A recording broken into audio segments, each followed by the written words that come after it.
These tools are useless now. The cordless electric drill replaced nearly every tool in this catalog: the push drill, the breast drill, the bit brace, and the spiral screwdriver. So, are they really obsolete? Or are they just misunderstood by the next generation of carpenters who traded finesse for speed and never looked back? Because when you slow down and really look through one of these old Yankee catalogs, you start realizing that they had already solved problems that modern tools still struggle with.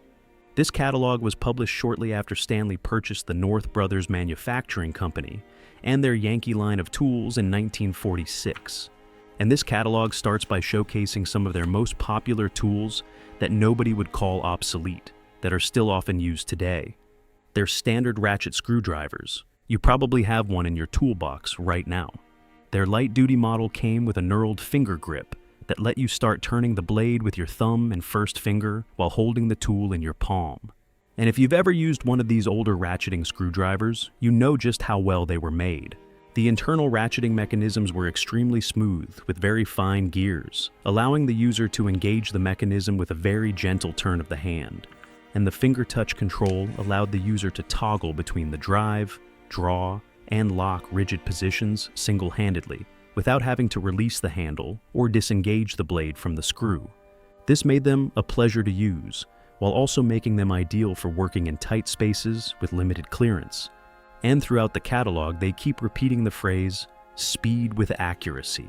And that brings us to the first tool from this catalog that has truly been forgotten by carpenters, and is mostly considered to be obsolete by today's standards: the Yankee spiral screwdriver.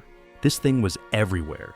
If you worked with wood, machinery, electrical work, cabinet making, maintenance, odds are you owned one back in the day. This is the exact tool that the electric drill supposedly replaced, but look at how brilliantly it was engineered. But back when this catalog was published back in the 40s, these were top of the line, and they called them the world's fastest and best liked automatic screwdrivers, boasting that they turn while you push. They talk about how the spiral mechanism turns push motion into rotary motion, how it drives screws quickly, how it reduces fatigue, how it allows one-hand operation in awkward positions. As you push down on the handle, the ingenious double spiral grooves machined right into the shaft force the blade to revolve, driving the screw smoothly and powerfully home. And just like their standard ratcheting screwdrivers, with a quick flick of the ratchet, that exact same power and smoothness lets you back a screw out, or you can lock it instantly to act as a firm, rigid driver. They called these practically perfect tools, refined by 50 years of continuous improvement to offer incredible strength, compactness, and durability. And they weren't just efficient, they were highly tactile. You can feel the threads bite, you can feel resistance change, you can feel the exact second a screw bottoms out. A modern electric drill has absolutely no soul and no mechanical sympathy. It'll strip a slotted screw or crack a fragile brass hinge before your finger can even release the trigger. We convinced ourselves that doing things faster meant we were doing them better, but any craftsman who uses a Yankee spiral today knows that speed is a very poor substitute for absolute, tactile control.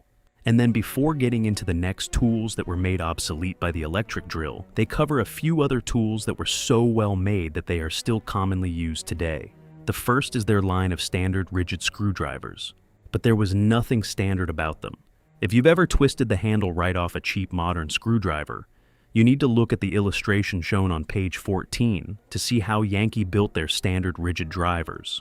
They boast that you can attach a pipe wrench to the handle and crank down on it, and the handle still wouldn't come loose from the shank.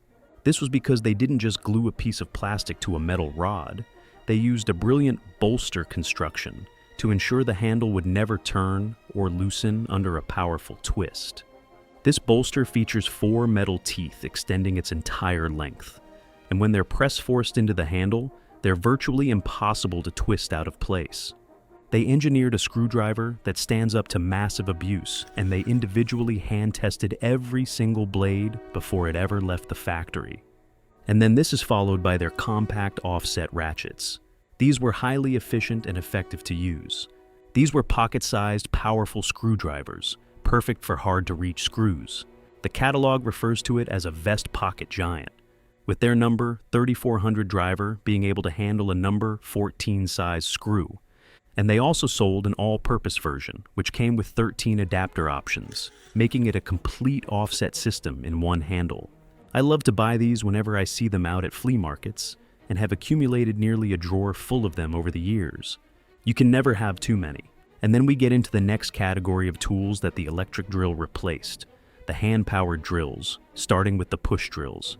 And honestly, this might be the most misunderstood tool in the entire catalog. Because modern people look at a push drill and think, why wouldn't I just use a cordless drill? But once you've actually used one of these on soft wood or delicate work, you understand immediately. A push drill doesn't lurch, it doesn't overshoot, and it won't blow through the backside of a piece of wood before you even have a chance to notice. These drills excelled at making small, precise holes with ease. Then we get into the larger boring tools, the breast drills, hand drills, and bit braces. And this is where modern audiences completely underestimate old tools. Because yes, a cordless drill is faster, obviously, but a brace gives you torque control that a trigger simply cannot replicate. You can lean into the cut, you can feel grain direction, you can feel chatter start before the bit binds. The catalog constantly references power and smoothness together, not one or the other. And that's important, because today most consumer tools are sold almost entirely on power. Higher RPMs, higher voltage, more torque. But finesse rarely appears in modern tool advertising. Back then, finesse was the selling point. Look at the wording they use around the drills. They talk about ease, accuracy, convenience, and efficiency. Even the compact ratchet hand drill section feels surprisingly modern. The catalog specifically emphasizes portability and quick operation. You can tell these companies understood something manufacturers eventually forgot. People don't always want maximum power. Sometimes they want maximum control. Now, obviously, I'm not saying we should throw away cordless drills. I use them constantly. They're incredible tools. But I do think we lost something when every tool became optimized around speed above everything else. Because speed changes behavior. A trigger makes you rush. A hand tool makes you feel. And when you use these old Yankee tools, you start understanding why people became attached to them. Not because they were nostalgic, not because they hated progress, but because these tools gave the craftsman something modern tools often remove: feedback. You were part of the mechanism. And that's why so many of these tools survived in workshops long after electric drills took over. People kept them because there were still certain jobs where they simply worked better. A delicate hinge, a brass screw, a pilot hole, a confined space, a final tightening pass. These weren't just slower versions of modern tools. They were different tools built around a different philosophy entirely. And honestly, that's probably why these old Yankee tools are still used by true craftsmen today. Thanks for watching. If you enjoyed this video, please consider subscribing for more vintage tool history posted every week. And let me know if there's another vintage tool catalog that you would like to see featured next.